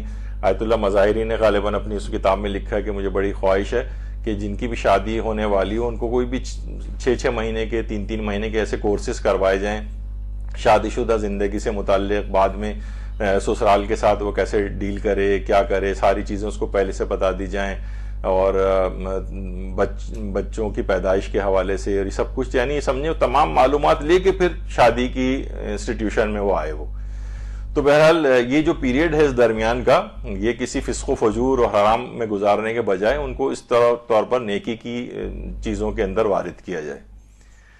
اچھا، اب ہوتا ہے کہ جناب بلا عذر منگنی توڑنا. دیکھیے عام طور پر منگنی کے متعلق یہ بات مشہور ہے کہ منگنی تو کوئی کر رہا ہے تو سمجھیں اس کے معنی یہی ہیں کہ ایسا ہی ہے جیسے کسی ٹرین میں انسان چڑھتا ہے تو جو اسے کرسی یا بیٹھنے کی جگہ نظر آتی ہے اس پہ اپنا کپڑا یا رومال رکھ دیتا ہے، پھر اچھی کسی سیٹ کی تلاش میں نکل جاتا ہے. تو تقریباً ایسے ہی آج کل یہ ہو گیا کہ چلو بھی منگنی کر لیتے ہیں، بیچ میں کوئی اچھا رشتہ یا کوئی اور اچھی اپورچونیٹی ہوئی تو اس کو توڑ کے وہاں پہ چلے جائیں گے. تو بعض اوقات یہ اس طرح سے منگنی ہے جو ٹوٹنا. اچھا، اس میں سب سے زیادہ دکھ تو ظاہر ہے اس لڑکے اور لڑکی کو ہوتا ہے جن کی منگنی ٹوٹتی ہے، لیکن کچھ ایسے رشتہ دار ان کی اپنی اولاد جوان ہیں اور کینڈیڈیٹ کے طور پر ہیں، وہ لوگ بہت خوش ہو جاتے ہیں اس موقع پر. تو یہ عام طور پر دیکھا گیا ہے. بلکہ ہمارے استاد محترم مولانا صادق حسن صاحب قبلہ وہ کینیڈا یا شاید امریکہ کسی جگہ گئے تھے 1 سال، تو وہاں کافی سارے انہوں نے پتہ چلا کہ اس دفعہ یہاں پر 150 کے قریب نکاح ہوا ہے اس شہر کے اندر صاحبان ایمان میں. کہہ رہے ہیں میں اگلے سال ہی گیا تو اس میں سے تقریباً 70 سے 80% جو ہے طلاقیں ہو چکی تھیں. بلکہ کہہ رہے تھے کہ بعض اوقات ہم ان سے یعنی کہتے بھی ہیں عذرائے تفنن کہ بھئی اب جو ہم نکاح پڑھانے جا رہے ہیں تو ایسا کریں پیکیج ڈیل کر لیں ہم سے، یعنی اگر نکاح کے بعد طلاق بھی پڑھانی ہے تاکہ ابھی ڈسکاؤنٹ آپ کو دے دیا جائے ابھی سے. تو بہرحال تو یہ بلا عذر منگنیاں توڑنا یہ ایک بڑا ایک خطرناک اس میں پہلو آ جاتا ہے. کیا لڑکے یا لڑکی کو بھی منگنی توڑنے کا اختیار ہے؟ دیکھیں لڑکے اور لڑکی نکاح تو اپنا ختم کر سکتے ہیں لیکن منگنی ختم نہیں کر سسکتے، یعنی موجودہ معاشرے کے اندر یہ اختیار جو ہے نا یہ سب والدین اور یہ پورے رشتہ داروں کے ہاتھ میں ہوتا ہے. تو بہرحال یہ یہاں کے ایک ہے لوگوں کے خاندان والے کس طرح سے اس کو جن کے ہاتھ میں ہوتا ہے وہ منگنی توڑواتے ہیں. یہاں تو ہمارے یہاں تو یہ صورتحال ہے. اور حزب اللہ کی جو علی یاسین ان کی بھی منگنی ہوئی تھی، منگنی ہوئی اور اس کے بعد پھر جب شادی ہونے میں کچھ ہی دن تھے کہ یہ ثانی زہرا حضرت زینب سلام اللہ علیہا کے اللہم صلی علی محمد و آل محمد روضے کے دفاع کے لیے یہ ان مجاہدین کے اندر شامل تھے. وہاں دشمنوں کے ساتھ جب برسر پیکار ہوئے تو وہاں پر ان کی دونوں ٹانگیں ضائع ہو گئیں. اب اپنے تئیں علی یاسین صاحب یہ سمجھ رہے تھے کہ اب تو میرا جو شادی نہیں ہو سکے گی, منگنی بھی سب ختم ہو جائے گی, اب تو میں دونوں ٹانگوں سے معذور ہو گیا ہوں. ہسپتال ہی میں تھے کہ وہ لڑکی اپنے والدین اور رشتہ داروں کے ساتھ عالم کو لے کر, اور کہا کہ نہیں نکاح بھی ابھی ہوگا, اور وہیں پر جو ہے وہ یہ نکاح ہوا. اور لوگوں نے کہا بھی کہ بھائی تاخیر بھی ہو سکتی ہے, ہسپتال میں نکاح کی کیا ضرورت ہے. اس نے کہا نہیں, یہ حضرت زینب کے روضے کا جو فدائی ہے اس کو اس وقت زیادہ میری مدد کی ضرورت ہے, میں اس کی خدمت کر کے زیادہ سرخرو ہونا چاہتی ہوں, تو اب تاخیر نہیں. یہاں تو چھوٹی چھوٹی درود بھیجے محمد علیہ صلی اللہ علیہ وسلم.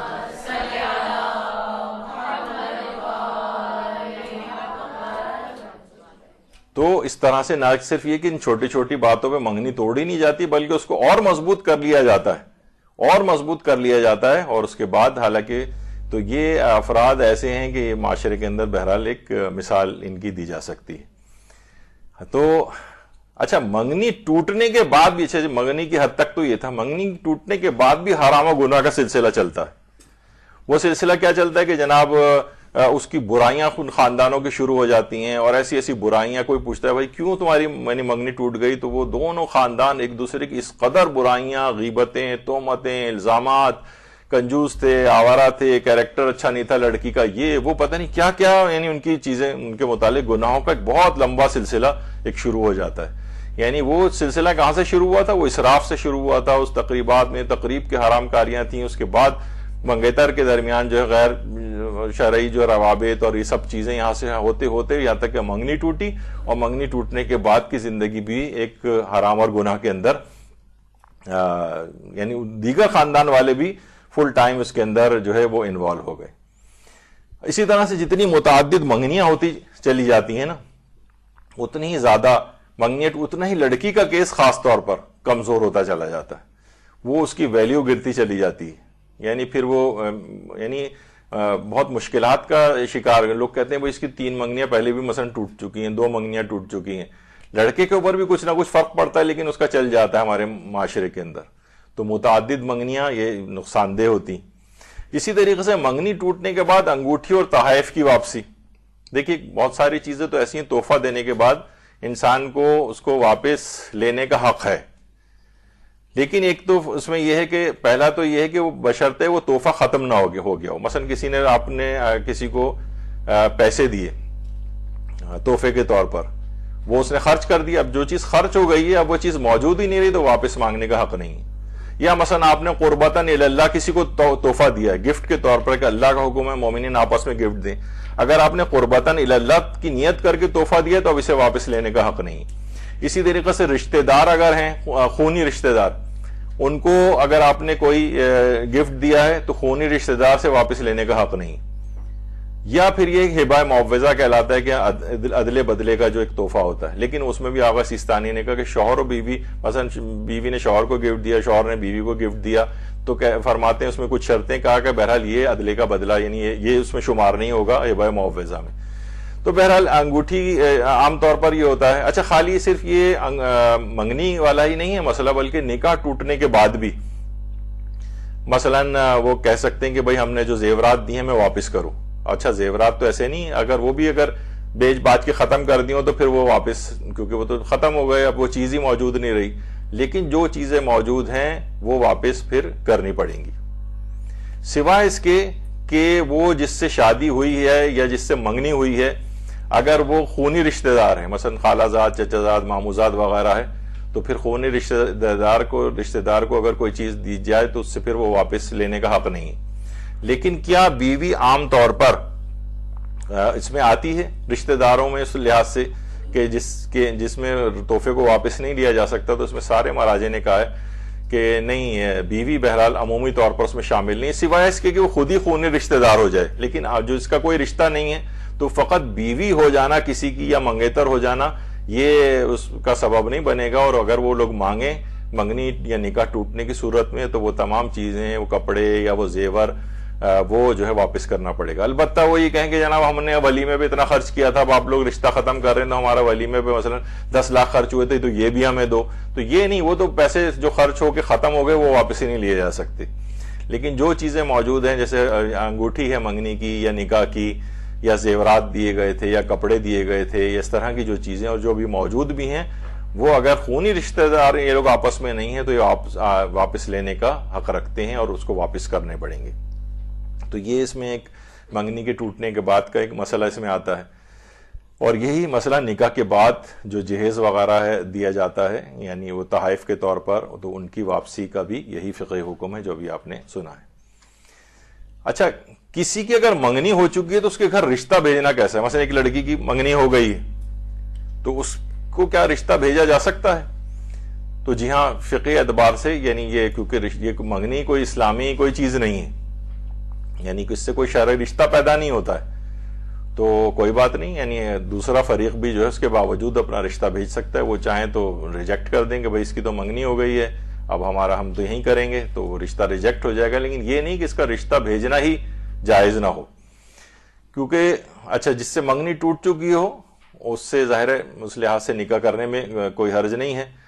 لیکن اگر منگنی نہیں بھی ٹوٹی ہے تب بھی رشتہ بھیجا جا سکتا ہے. لیکن بیوہ یا طلاق یافتہ کو کب بھیجا جا سکتا ہے؟ دیکھیے، جب مثلا پہلے طلاق یافتہ کو بعض اوقات یہ ہوتا ہے کہ مثلا ابھی وہ طلاق رجعی کی حالت میں ہے، یعنی ابھی شوہر کو رجوع کر سکتا ہے شوہر، تو ایسی عورت کو ابھی بھی یہی سمجھا جائے گا کہ یہ شوہردار ہے، تو اس کو جو ہے نکاح کا پیغام نہیں بھیجا جا سکتا، حرام ہے اس کو نکاح کا پیغام بھیجنا.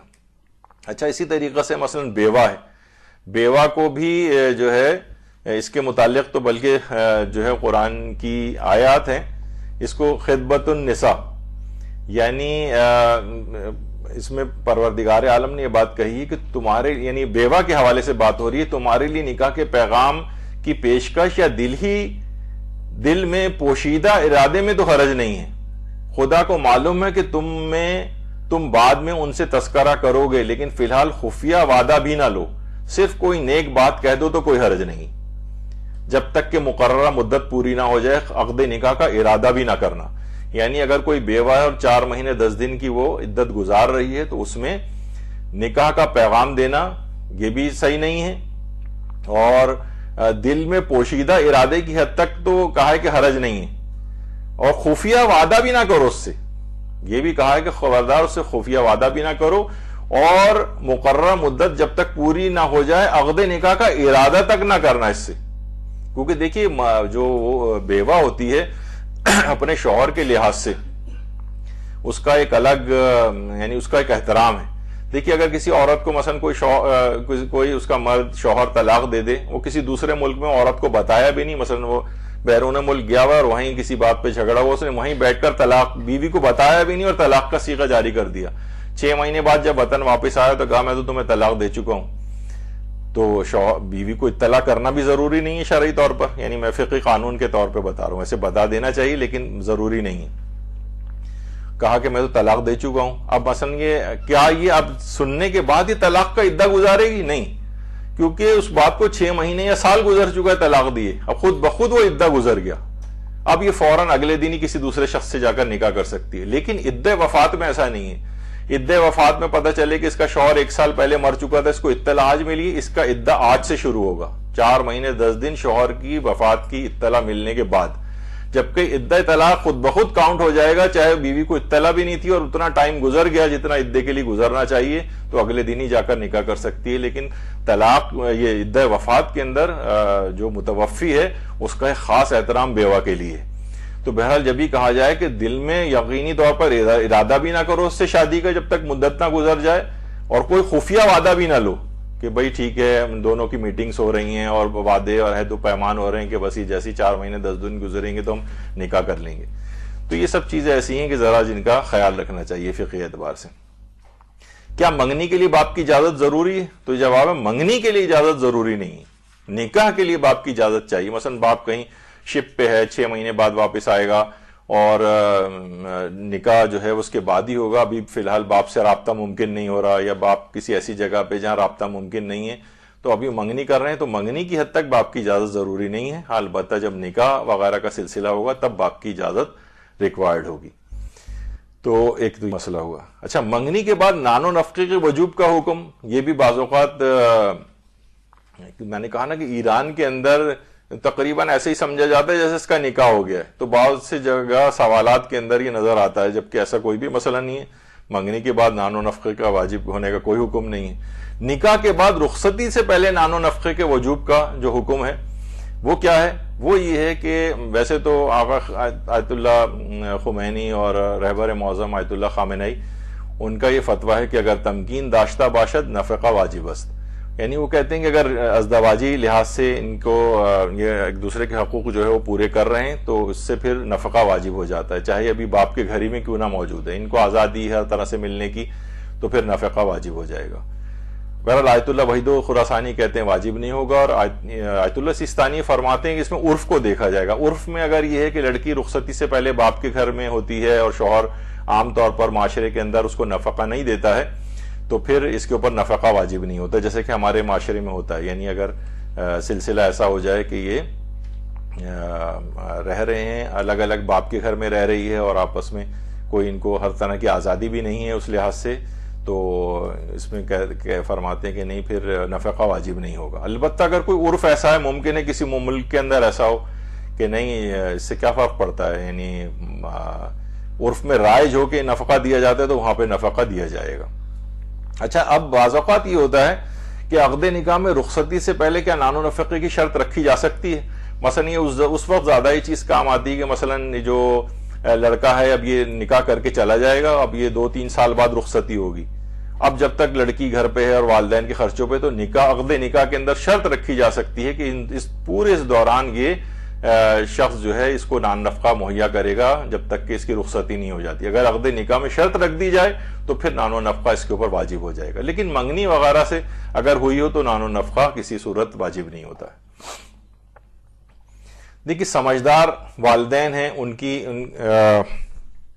کی ایک الگ اپنی جگہ پر اہمیت ہے۔ اس معاملے میں وہ دیکھ بھال سے پورے کام لیں، فضول اخراجات بھی جو ہے وہ نہ کریں، جو پیسے اگر وہ اس طور پہ خرچ کر رہے ہیں اتنی زیادہ شو آف کرنے کے لیے اور لوگوں کو خوش کرنے کے لیے، جو کسی صورت وہ رشتہ دار خوش نہیں ہوتے، یقین جانیے، جن کی خوشنودی کے لیے آپ یہ کام کر رہے ہیں، جتنی پرشکو کریں گے اتنی ان کی حاسدانہ نگاہیں اس چیز کے اوپر ہوں گی، وہ بھی نقصان آپ ہی کو اس کا ہوگا۔ تو اتنا زیادہ کرنے کی کوئی ضرورت نہیں ہے۔ ان رقم کو سنبھال کے انہی بچوں کو ہی اگر آپ دے دیں، رقم بچا کر وہ اس سے اپنی کوئی کاروبار کر لے، کوئی اپنے اس کے اوپر چلے سیو ہی کر کے رکھ لیں کم سے کم، تو اس طرح سے، تاکہ، اور پھر دوسری یہ کہ خاموشی سے کوشش کریں کہ بالکل منگنی ہو، اگر منگنی ہو بھی جائے تو زیادہ طویل نہیں ہو تاکہ اس میں وہ کسی حرام کام میں نہ پڑیں، ان کو کسی بھی طرح سے حرام ملنے ملانے کی اجازتیں نہ ہوں۔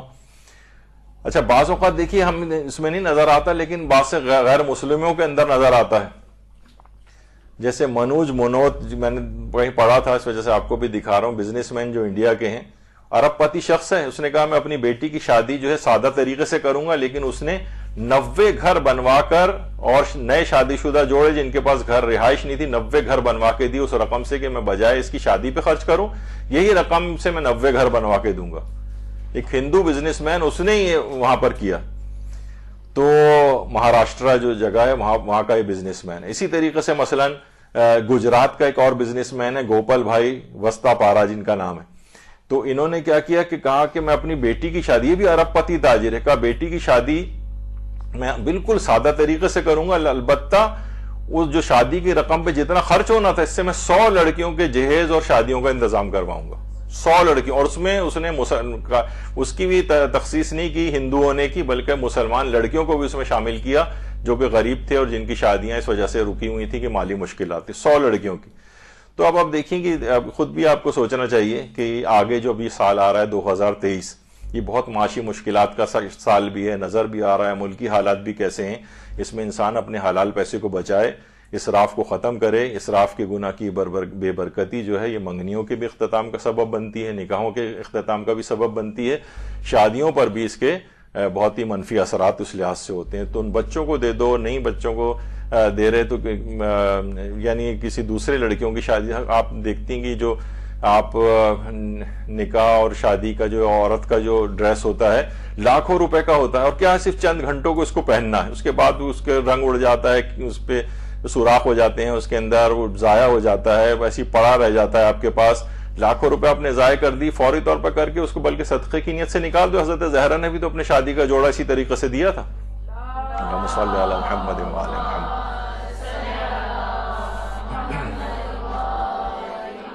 تو وہ اور آپ کی اس میں برکت کا بھی باعث بنے گا. تو یہ بے جا اسراف اور اس طریقے سے خرچ کرنا، ان کے اوپر سمجھدار والدین کو چاہیے کہ اس طرح سے نہ کریں. اپنی اولادوں کے اوپر بھی رحم کرو، ان کے ان چیزوں کے اوپر، ان کی آئندہ زندگی کے اوپر رحم کرو، کیونکہ اثرات مرتب ان کے اوپر ہوتے ہیں.